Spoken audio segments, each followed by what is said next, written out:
There is no excuse for being a stagnant person, let alone a stagnant Christian.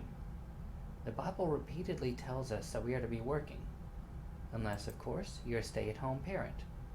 But that's still work, of a different kind.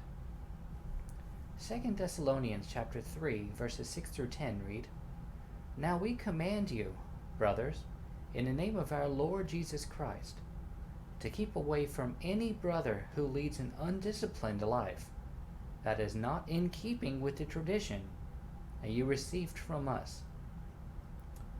For you yourselves know how you ought to imitate us, because we were not undisciplined among you, nor did we eat anyone's food without paying for it. Instead, in labor and toil, we worked night and day, that we would not be a burden to any of you. Not that we lacked this right, but we wanted to offer ourselves as an example for you to imitate.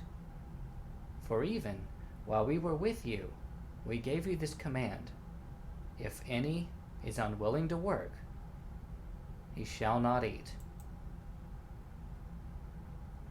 We live in a society today where right-minded, able-bodied people are able to get by without working.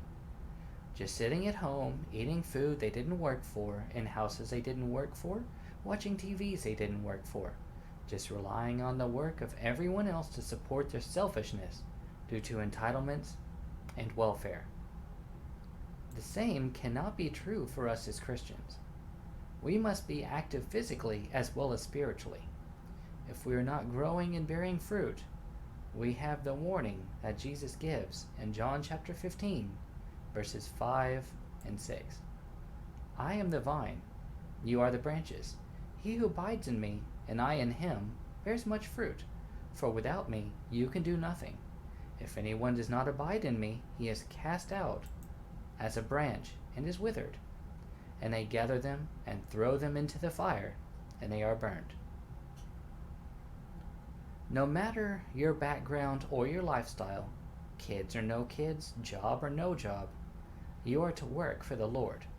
There's always work that we can be doing, and if you aren't doing it, you should look for that work.